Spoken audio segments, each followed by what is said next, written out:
Hi, everyone. Welcome to Founder Made's Power Hour virtual event series. We're just going to wait for a couple more people to come in. And today we have one of my favorite business builders and founders and friends, Payal Kadakia. She is the founder of ClassPass. She's an artist. She's now an author. I mean, there's just what else? She just continues to keep building beautiful, timeless things. Payal, welcome. Thanks for having me, Megan. It's good to be here. Hi, everybody. This is so incredible. I really, for those of you who don't know your story, I would just love to just kind of get back up on how did you start your whole journey as an entrepreneur?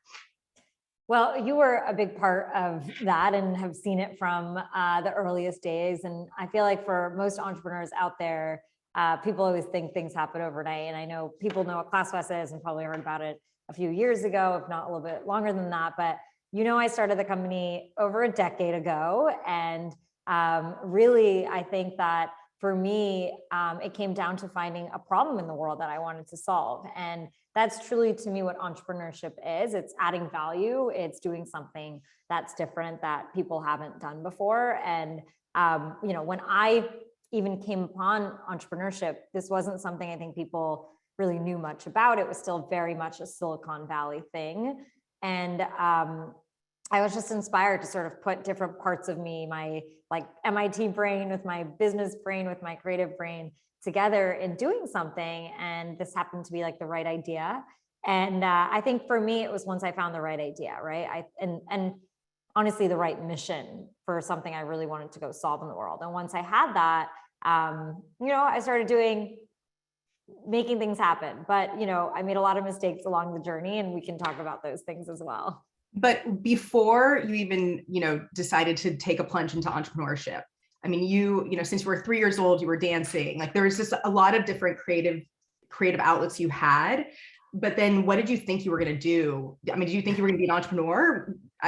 Yeah, it's a great question. And it was funny. I was doing an interview with MIT the other day, and they're like, "Oh, did you do all the entrepreneurship programs at MIT?" And I'm like, "No, I did none of them. I did not even think about the concept of entrepreneurship." I, was a consultant. I was sort of checking all the boxes that the world told me to do and that my parents told me to do. And I didn't really give it much thought. I think the only thing I really love to do is dance. And I think I was doing everything else in my life to make sure I didn't fall off the path that my parents wanted me to go on. And then so I could live every other second doing what I love. So I was making it work. I wasn't necessarily going and pursuing a career I thought was going to be the end all be all. I was let me be responsible, and then let me do what I loved. And I basically planned my time meticulously to be able to do both those things.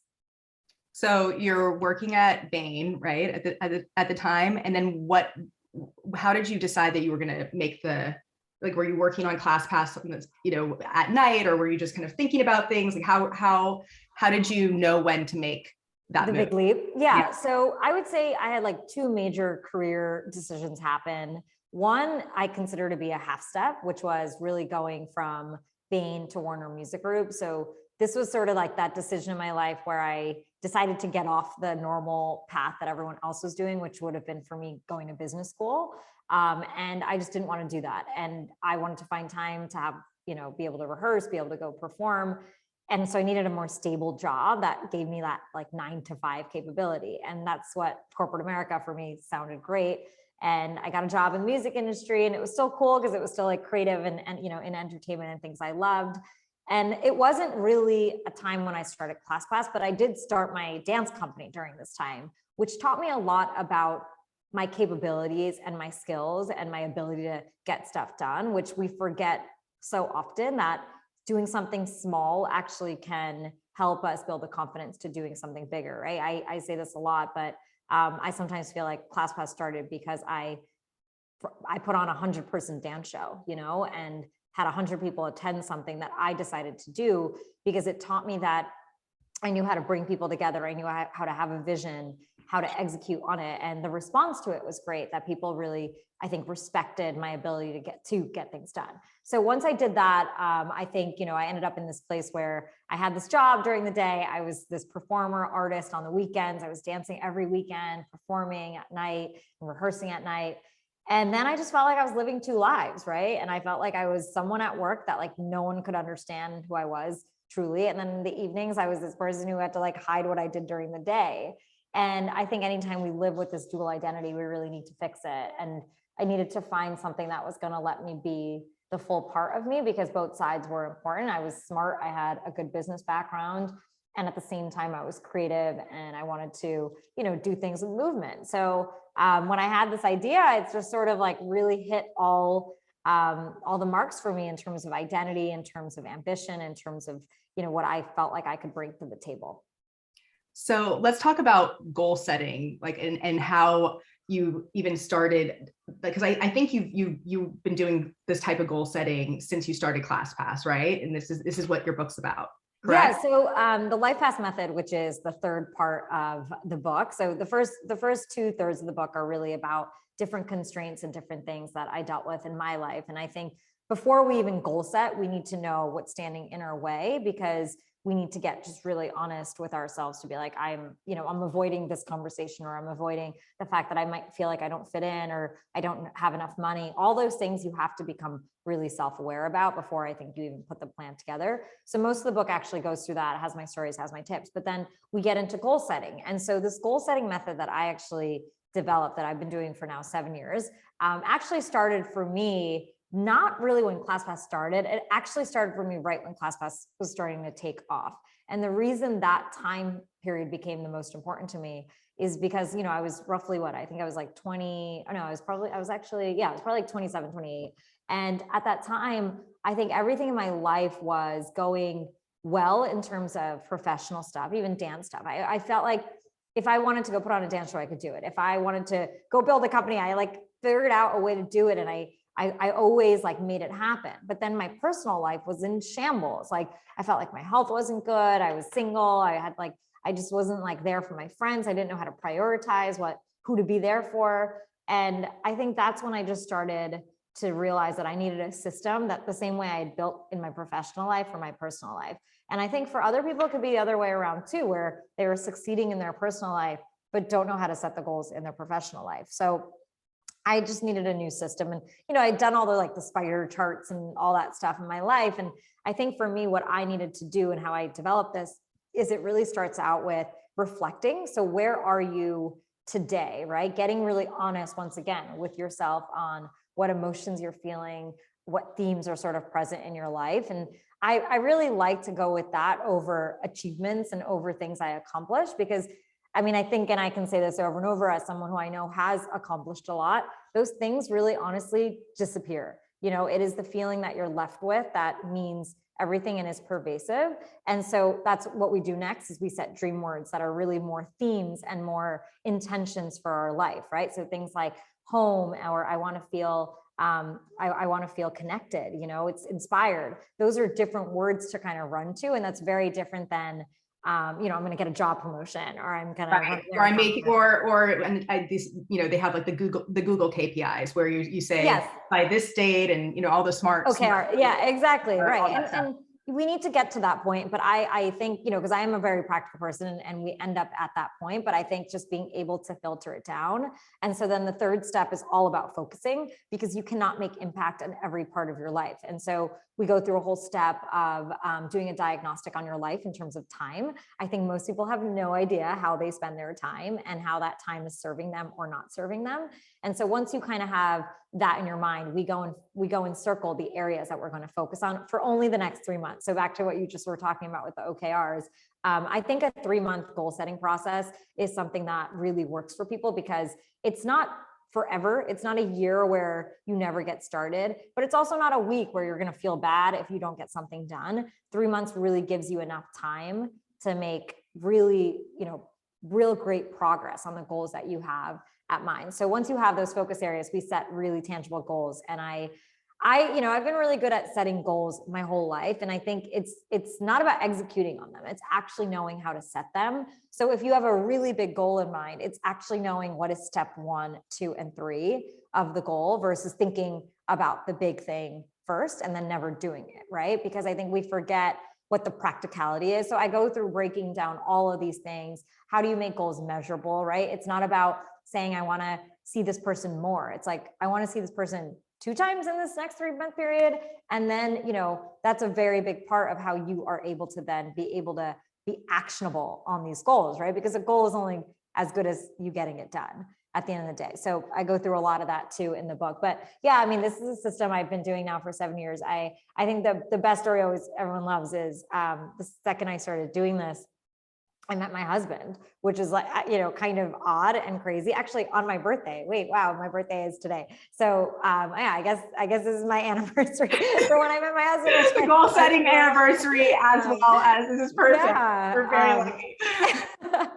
Exactly. So yeah, I always forget that. I have like this really weird thing with the number 2, which is my birthday. So anyways, but I did meet my husband on my birthday, and I had started this process just earlier in the year.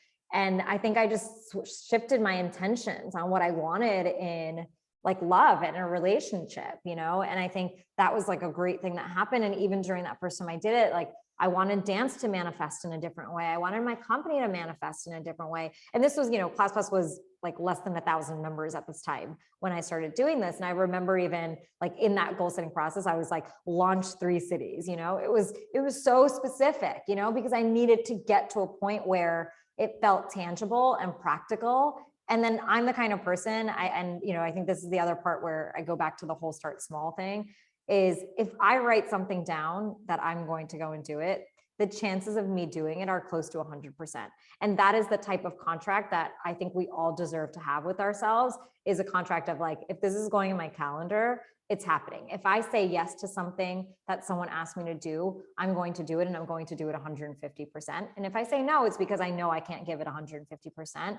And I've sort of had that contract with my life, since I was really young. And I think that reputation has followed me through my time when I was working at Bain. Those are the people who became my investors, the people who saw ClassPass grow. They saw that. They knew that, wow, when Payal says she's going to do something, she goes and does it. And I think as long as I feel that, I will always do it. And actually, this just reminded me of Tom Brady right now, because I think this is like what he just said, right? With yesterday, when he's like, you have to give everything 100% and do it until that. And the second you don't feel like it's 100, don't do it anymore, right? And I think we all should kind of keep that pact with ourselves.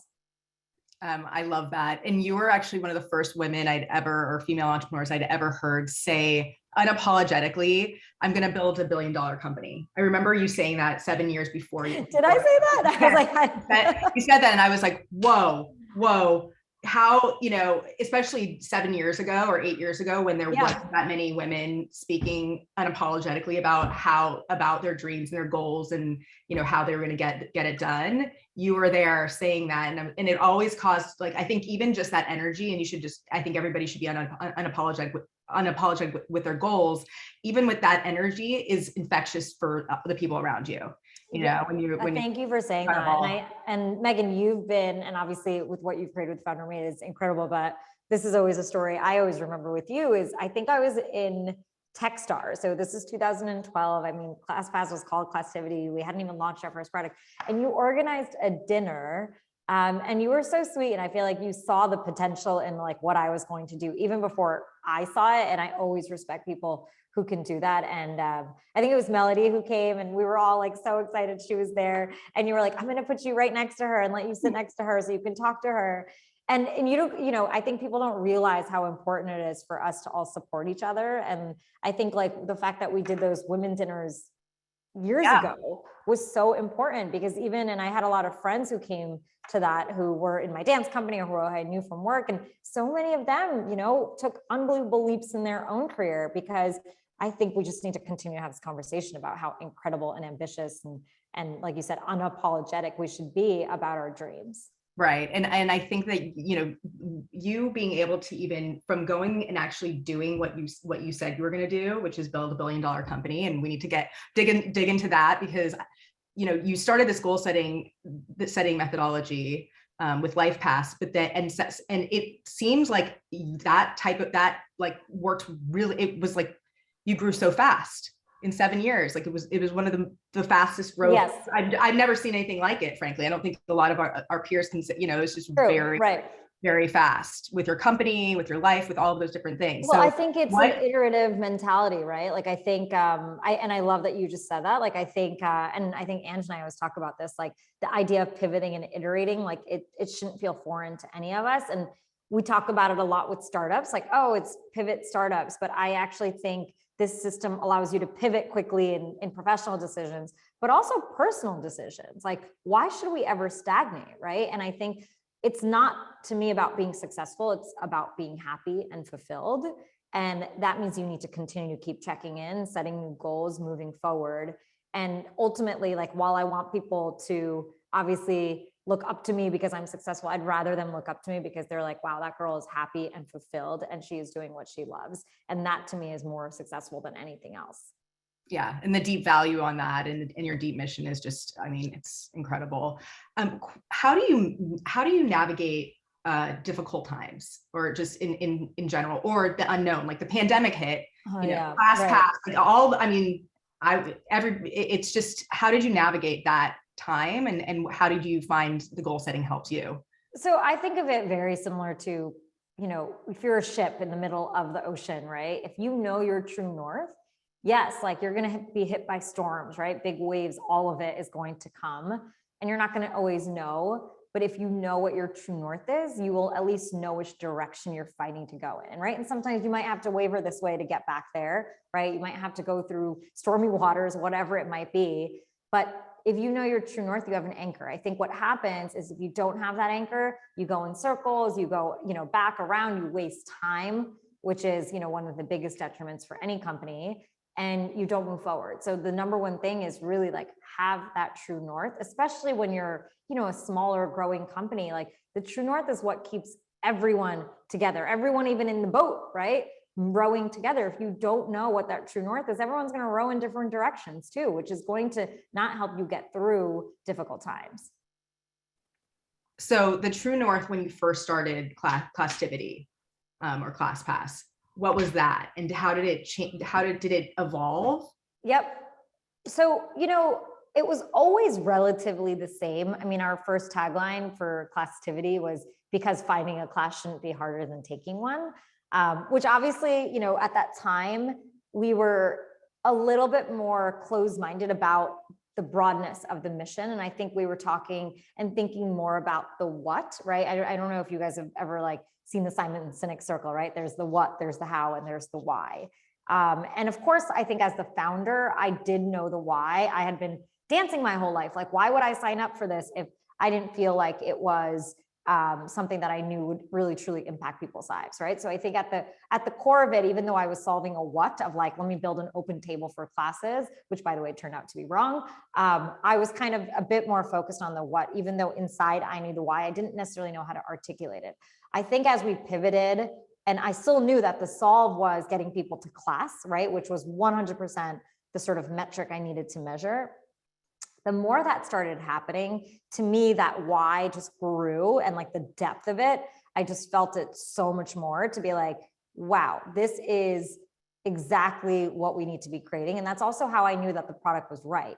I think people don't always know that. And it wasn't, when I didn't have like millions of members using ClassPass. I had like 150 at the time. And when I had those 150 people and I got 5 emails from them telling me that they loved my product and this is how they used it, I was like, bingo, that's what we did. And we've hit it.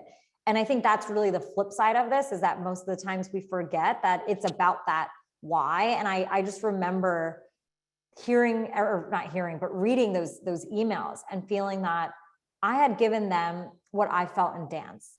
And as an entrepreneur who sort of started on this journey truly when I was like 3 years old and found my passion, that was when it came full circle to me. And I'm like, this is what I want to be doing. This is what we need to get out there. And honestly, nothing else matters, right? And I think that's really how it evolved. And I think in terms of vision, we have the statement at ClassPass, it was every life fully lived. And that was really about time. And it obviously got broader than, because finding a class shouldn't be harder than taking one. But if you really think about it, the through line is exactly the same, right? If you're doing it, getting that same energy from class, or if you're getting it from, getting a massage, it's actually a very similar through line through the whole thing.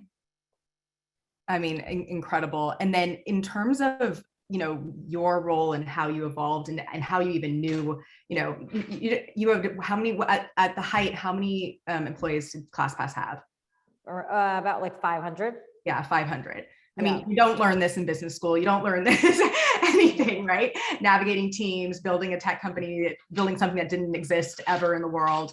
How did you, like, what kind of mentors did you have to really learn how to, to manage a team? Who did you bring in? How did you think about your team strategically? Yeah, I mean, I always went back to, I had a really good experience when I worked at Bain. Like, I think Bain was an amazing culture, an amazing team dynamic. So I had good experience, right? While I didn't like study this necessarily, I mean, I did some business stuff in undergrad. I mean, it wasn't something like you said that I'd studied and put a lot of my mental energy into. I think as the company scaled, I also realized very quickly what my strengths and weaknesses were. Like, I think that is a first and big part of it, to be able to say, okay, I'm good at this. And by the way, there were things that I knew I could improve on. And there's also a certain things where you, I think, have to say, I know I could improve on that. Do I care to improve on that? No, like, I don't have the time to, and I can hire somebody else to do it, right? There are certain things, especially in your own company. Like, I think, like, especially if you're tied to your product, your mission, all of that, like, no one else could really do product and brand and all of that aside me. And I knew that, but there were other things where I was like, someone else can do it. So I think a big part of it for me was recognizing my strengths and weaknesses. And then, hiring people and making mistakes on people, to be completely honest, hiring the wrong people, being like, this person is way too far ahead for the stage we're at, or this person's way too early. Although the early thing, I feel like, never happens. It's usually the other way around, right? I'm like, I don't know if I've ever hired anyone being like, you're not experienced enough. I feel like if they have hustle, they'll make it happen. And so I think that's really a lot of what it is. And so it's just really learning about yourself and how you build and how you are going to really grow. I think, for me, I've changed roles like multiple times. And I think that came out of me pivoting and iterating, because I was like, I don't want to do this. And I think as a female founder, especially as that voice and that like narrative became such a public thing, it also just added a ton of more pressure and took up more of my time to be somebody I didn't want to be. And I think that's really, for me, a lot of what I had to work through personally, to be like, how do I still keep growing my company in a way that I know I am adding value without taking on the pressure of what society wants me to do? I didn't start this because of society's expectations. Why would I fall into that now? And I love that you've kind of created your own path the entire time, because a lot of people will get stuck in, or they'll get, voted out, or however it works as your company's growing, right? So it's really incredible that you've been able to transition and pivot in a way. In terms of burnout, because I mean, 7 years is, I mean, you had ClassPass actually for more than 10 years, right? Yeah. And started it, what, 2007? I started 2011. 11, yeah. So you've had it for that. How did you not get burned out on the way? Like, what was your, like, what were the tasks that you do? I mean, I truly loved what we were doing. Like, I loved when people went to class. I loved the stories. I mean, I loved taking class. It was such a fuel. And like I said, if you care about what you're doing, you're going to be able to stick with it longer. Were there challenging times? Yeah, I think when most of the time, it came down to when I think you have the wrong team in place. I think that's really draining. So I think people need to really think about the people they hire. It was usually times where I felt like I wasn't in the right team dynamic or working on the right stuff for me. That felt the most draining. And I always cared about the company and the why, but I think it's a combination of the work you do and why you do it that ends up being what's fulfilling or why you enjoy a job. I mean, I live by a philosophy of never needing a vacation. And actually, even when the day I decided to, I remember being like, I really don't want to be CEO anymore. I had come back with my husband from a trip, like a vacation. And I remember being like, oh my God, I don't want to go to the office tomorrow. And I'm like one of those people who would never say that. Like I love what I do. And I was like, I need to switch up what's going on because I'm going to lose this heart, and I'm going to lose this. And I don't want to do that because I want to live my life every day loving it, and that means adding value to people in service of other people, impact, whether, it's through ClassPass or other means. Let's talk about the theme of, or your philosophy about never needing a vacation. Or never. I love that. It's like the first time I've ever heard, and I know everyone says, okay, unlimited, you get unlimited vacation days, blah, blah, blah, blah, blah. Like all, but you're living a life well lived with the dance, with what you're building. I mean, if you were to, with your family, you really have created, you've found a way to get all of those pieces together in such a beautiful way. How did you even come up with that philosophy, and how do you kind of check in with yourself as you continue? Well, I take care of myself every day, right? Like I do not feel bad about prioritizing my own thing. So like I need to work out every day. This is not like, oh, optional. It's as important to me as a meeting, and I think people forget that, right? Like, oh, how do I fight for that? It feels personal, no, like I need to take care of myself. And I know in order for me to be great at anything anyone else wants from me or anything I need to do, I have to take care of myself. I need to sleep. I need to, I need to work out. I need to like do the things that I love, like dance. And I'm, once again, I just really put it out into my schedule to make sure I can do all those things. So I think if you set yourself up and like you look at your calendar and it's all stuff that you want to do. And of course, there's always going to be stuff that you have to do and it's fine. But as long as that's less of it and not most of it, right? And I think that's why I've not necessarily needed like vacation. I've never actually been somebody who has traveled that much or any of that because I don't know. I feel like, my husband and I, even when we did travel, like we would work in the room and we enjoy that. And of course we would go out and have fun too. But like working on stuff you love doesn't feel like work, and even the fuel of like the admin stuff you have to do almost feels rewarding too. I hate it and love it at the same time, but it's a little bit of a different philosophy. I think it's harder now because entrepreneurship has grown a little bit. It's just, there's more people who are in the startup world that I think people are more now looking for jobs where, I feel lucky that when I started ClassPass, the people who started with me were just like ride or die. Right. And I always tell people in the beginning, you just need those ride or die people because that's what gets a startup off the ground. I remember at your acquisition party, I saw the ride or die. You introduced the ride or die women. Yeah, the OGs. Amazing. And it's like you could just tell they were like, we love the mission. They knew what their North Star was. It's so important to have that. In terms of routines, because I think I love that you say that you work out every day. What routines and what is the way that you time manage towards goals? And I'm sure we're going to learn all about this, through your workshop, but I just want to, in the book, but I just want to get a little bit more insight on what time is like, I have been, how you plan. Yeah. Time has been like the most important thing for me from the beginning. I honestly value time more than I value money, right? Because it is so important. It's something that we lose, we never get back in our lives. And one of the things I do is I do this thing on Sunday night. It's called my Sunday night priorities. And I have a Google Doc where I write down all the things that are my priorities. And this is usually after I've done the goal setting and stuff. So I have like my list of things I'm working on, right? Anything from like planning my son's birthday party to obviously like work stuff with like currently book stuff, right? It's like these meetings, anything. And then what I do, and I think this is the magic of it, is I make that list before I look at my calendar. And then I look at my calendar and I realize if it matches perfectly, great. And if it doesn't, I go and cancel stuff that is not serving my priorities for that week. And I put the things that are serving my priorities in for the week. And I don't feel bad about it.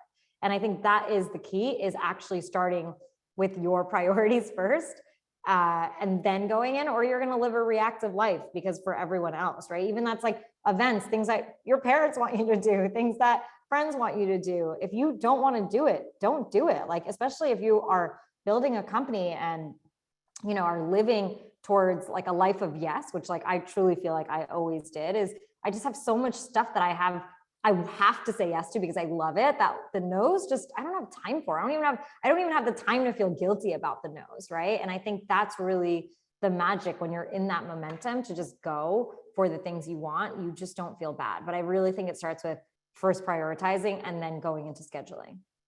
And I think the prioritizing also happens with the goal setting as well, right? Yeah, exactly. It gives you more of a frame. That's like the foundation as you're building your house, which is super, super important. And so, I mean, just tell me a little bit more about, how you, like, when there are times where you don't have any momentum and you feel like you're a little bit all over. Do you ever have that 100%. where you, like, especially when COVID hit, I think everyone felt a little lost. It was like, how do you get your footing back? And how do I feel like my old New York self, or whatever everybody had, like their old self pre-COVID? Yeah. And how do you, I think like when you aren't as clear as you would want to be, or even you don't have those clear goals yet, what do you do? I honestly, I go back to my goal setting, because I go back to what were my dream words, what words am I living up to? And are they still relevant? Are my goals, like, what am I doing? Were these the right goals? And sometimes you reflect and you're like, wow, I set the wrong goals because they don't feel right. And that's okay. You're allowed to change them. But I usually go back to that to get the clarity, right? Because to me, when I feel lost, I have to go back to intention. I have to go back to how I feel and how I want to feel versus what I want to accomplish. Because once again, then I'm just living in society's hamster wheel.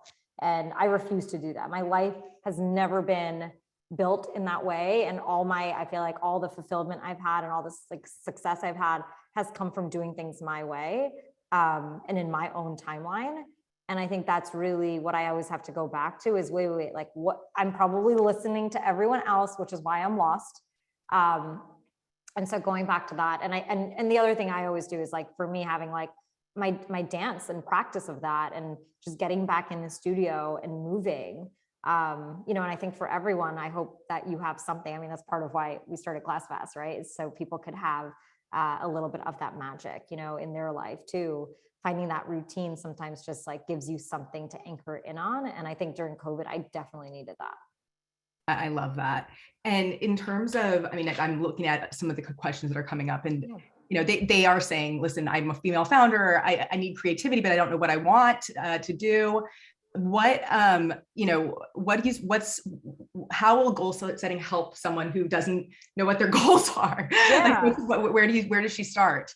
So I think what you first have to do is really look at, what is it that you're being pulled towards, right? Like, what are you inspired by, right? So I think for people who don't necessarily know what their purpose is or calling is, and I start the book with this because I think having a bit of a sense of where that true north lies is so important before I even tell you to break down any boundaries, right? Because kind of, like I said, need to know where the boat's steering.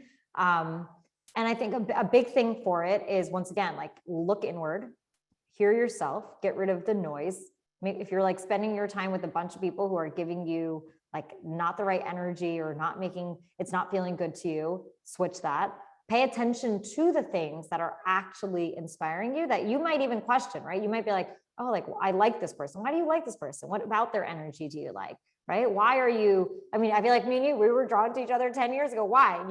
It's because we had that energy to us of wanting to make a difference in the world. Right. And so what type of people are you drawn to? And then the third thing I would say is go out and try some new things. Like, for me, even to start ClassPass, it took me to go to San Francisco. Like, I was in New York, I was dancing, I had my routine. I probably would have never even thought about being an entrepreneur if I hadn't gone out to San Francisco and met a whole new group of people, right? And so I think it starts with a little bit of that to just get yourself into a mindset. And then in terms of actual goal setting, like, you can actually, what I just said, turn into goals, right? So what does exploration look like? It could be like, okay, I'm going to spend, I haven't seen this friend who I really love in a year, right? I'm going to go and plan a trip to go and see her. Like, that becomes a very tangible goal. And if that is a friend who will always inspire you, great. Okay, like, I really want to watch these movies, right? Like, maybe you're into scripts, or maybe you're into something like that. Like, write those down. Like, you're allowed to let inspiration and exploration be a part of goals and be your work, right? Towards self-improvement or towards discovery. That all is important. And I think that's how I see my life so much is a lot of the fun I have is also a part of the process, right? It's not about feeling lazy and like I'm not doing my work. I'm doing my work. I'm doing the work on myself. I love that. And then how do you say no politely when there's a ton of distractions coming in? Or I'm sure everybody asks you to do all the things. I mean, is there a way that you know, like how do you prioritize I mean, you told us how you prioritize. Yeah, I think you how just are you don't feel bad about the thing you have to do. It's like, thank you, like, thanks so much. I'm sorry, I'm so busy right now. I've got a dance show coming up, or I have a book coming out, but you know what? Follow up after and I'll see if I have time. You know, like I think it's, and you can spend your time answering everybody's requests or. I mean, I don't now. I used to, and I did have to stop that at some point, which was definitely hard. But you know, I try and like, and this is actually my advice to people with like, anytime you want to get in front of people is find someone that they know who can do the intro, right? Like that to me, I think someone told me that 10 years ago when I was even doing VC meetings. They're like, never like blind email a VC, like find one of their entrepreneurs in their portfolio, most likely who's been successful, to do the intro for you. And I sort of live by that. And so for me, I also believe this, like, if there's somebody I'm supposed to meet or vice versa in my life, like they will come back to me. You know, I actually always say this for my dance company. I didn't always do auditions, but like I have like a specific style of dancer I'm always looking for. And for like, I don't know, the history of SA, like the girls I've found were people who I just feel like friends were telling me about multiple times, or they would email me. And I don't know, I truly believe in like, if people are meant to be, like, you'll hear about them over and over again. And you won't lose them. That's awesome. I love that. And so now, you know, you have LifePass. What's your goals for LifePass? Like do you have a whole, I'm sure you have like I saw this LifePass summit that you're doing. You're hosting it, what, February 10th? February 10th. Yeah. Yeah. You know, I really just want people to not to like, let me start over. Like, I'm like so excited. What I really want is people to just go for their life without letting anything hold them back. Right. And I think in the book, I go through my own story. I go through, you know, vulnerable moments where I feel like, you know, I didn't think these were going to work, but I came up with a way to get through it. And I also offer like exercises and tips. And I also feel that we need to hear other people's stories on what they've done. So the summit is a bunch of, you know, my friends and people who've been role models to me, coming together to share their stories. And a lot of what I ask them is actually similar to the same questions I explore in the book, and that I've explored personally, and that I give to the readers. So people just have more and more tips to getting over anything in their life. I am so excited. I think that this is just going to be the next big chapter and phase for you. And I know it's your birthday, so I don't want to take up too much more of your time, but I mean, if anybody has, I mean, I know there's a ton of questions there that people wrote in. I think that the biggest burning one, I think you guys are going to learn all of it from LifePass, you know, and the summit. I think it'll be really wonderful for you guys to all join on February 10th. Yeah, come to the summit, come and hear from some incredible Jessica Alba. I mean, you name it. We have Deepika. I mean, there's just so many great people. Yeah, Rupi, Jay, Lily, like all great people that, you know, like I said, they've been awesome people in my own life and have helped me a ton. And so Anjula obviously has been in my life from, you know, the very beginning, but yeah, definitely come and you can learn more and, yeah, get the book. You know, I feel like it will help you. And there's exercises, like do the work. Like I said, I mean, I think a lot of this comes from doing the work, right? To getting to the other side and creating a true plan that will help you live the life you want to live. So we should all be doing Sunday, Sunday night priorities. Sundays, what is it called? I call it's Sunday night priorities. Sunday night priorities. Great. And then we should get the book. We should do the workshop.